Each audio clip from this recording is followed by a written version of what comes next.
What's going on, everyone? Welcome back to the channel. My name is Jacob Scott, and here I make photography and filmmaking videos. So if that is something of interest to you, be sure to go down below, hit that subscribe button, and hit that bell notification. But as for today's video, I'm pretty much walking through how I went about editing this photo right here. So let's go ahead, jump in Lightroom.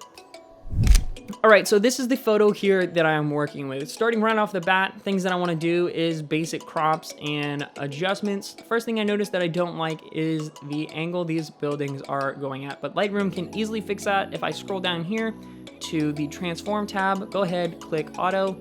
As you can see, it straightens these buildings out instead of having them sort of running, slanted and looking kind of weird. But that also kind of offset the car a little bit. So what we're going to go ahead and do is just go ahead and crop this in a little bit. And I want to kind of give those buildings a little bit of headroom, so I'm not going to drop the crop way down here. I'm going to leave it up here like that. But overall, that looks pretty good right there. Go ahead, hit OK. Now we're pretty much ready to start doing our basic adjustments. As you can see how the photo looks right now, there's no detail in these wheels at all. You can barely see any detail in this car. Granted, it's a completely blacked out car, so, you're not going to see a ton of detail, but we're going to want to try and bring out as much detail as possible. First thing, I don't like how blue this photo is. We're going to bring our temperature up. I want it to be a little bit of a warmer photo, so that definitely, just doing that, I think made a huge difference. But we're going to go ahead, drop our highlights a little bit, bring some more detail out of the sky here, grab the whites, bring them up just a touch. And we're going to do the pretty much opposite with shadows. Bring our shadows up and drop the blacks. So as you can see, that brought out way more detail in the sky and way more detail in the car. As you can see, you can actually go ahead and sort of see the wheels now, whereas before you could almost see nothing in it. What I'm going to also go ahead and do, take our clarity, bring that up just a touch, saturation down, vibrance up. And I'm pretty happy with how that's looking.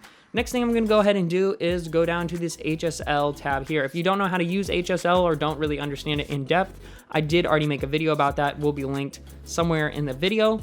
But what I want to go ahead and do is I want to pretty much bring the saturation of the reds down, saturation of the yellows down, greens down, purple and magentas down. And then we're just going to boost the saturation of our oranges and aquas and blues. As you can see, blue is definitely the most dominant color in this photo, considering the sky in here and this building as well. And we're going to take our hue of the blues and shift it slightly more towards aqua. We're going to take the hue of our oranges and shift it slightly towards more towards a red almost. So as you can see, just by doing that, you take a look at our before and after, massive difference. What I'm also going to go ahead and do is go up here, drop a little bit more contrast in the photo and boost the exposure just a little bit. Bring down our whites just a touch to bring back a little bit more detail in the sky. And that's looking pretty good right there. Now what I'm going to go ahead and do is start using some brushes and filters. One thing that I pretty much like to do on a bunch of my photos is grab a filter from the bottom, just like this, and drop the exposure. Just like that. So it kind of leads into the subject and fades into the subject and helps just bring, your eye right to where you want it in the photo. What I also might do is grab a second one and just do a little bit of the bottom here and drop the exposure again as well, just to make the bottom of the photo even a little bit darker to help sort of lead your eye to wherever you're trying to make it go in the photo. So that looks pretty good right there. Now what I'm going to go ahead and do, and one of the most important things I think, and one of the things that makes the biggest difference in a photo or car photo is I'm going to try and paint these wheels here and the grill to help bring out more detail in the wheels and the grill. So zoom in over here. Going to go ahead, paint them, bring up our exposure a little bit. Make sure your feather's like all the way up when you do this, because you also don't want to have any hard lines.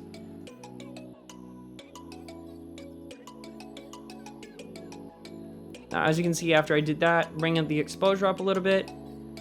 Bring the shadows up just a little bit, but we're also going to crush our blacks just to keep some contrast in there as well. So about there looks pretty good, and we're also going to boost our clarity just a touch. While I'm at it too, I'm going to go ahead and do that back wheel as well. And I use the same brush for the wheel, both the wheels and the grill in this photo. Then again, with your photo, you may have to use different brushes because exposure levels may be different on the different wheels or the grill. But for me, I was able to use just one brush. But as you can see, before and after, that makes a huge difference. And overall, I'd call this photo pretty much done. The only thing that I might go ahead and do, and what I did in the final photo, is got rid of this right here, this building, and these two cars back here. Just little distractions, and maybe this right here on the ground. And you can easily go ahead and do little things like this with spot removal, and Lightroom will go ahead and get rid of them. Also, something that I do if you have any little marks on the car, go ahead and just use spot removal to get rid of them. One other thing that I may go ahead and do is paint in the lights here, just to bring up the exposure a little bit. Something to keep in mind when I did take this photo, I had the lights on, so I'm gonna boost the highlights, boost the whites a little bit, just to, you know, sort of show that the lights were on, and do that with this here. But overall, that is pretty much the finished photo. But that is pretty much it for this video. If you enjoyed it, be sure to go down below, hit the like and subscribe button. It really does help. If you didn't enjoy this video, please go down below, hit the like and subscribe button. It really does help. But that is pretty much it for this one. If you have any questions, feel free to drop them in the comments below. Let me know, and I will try and get back to you as fast as I possibly can. But like I said, that's it for this one. I'll see you later.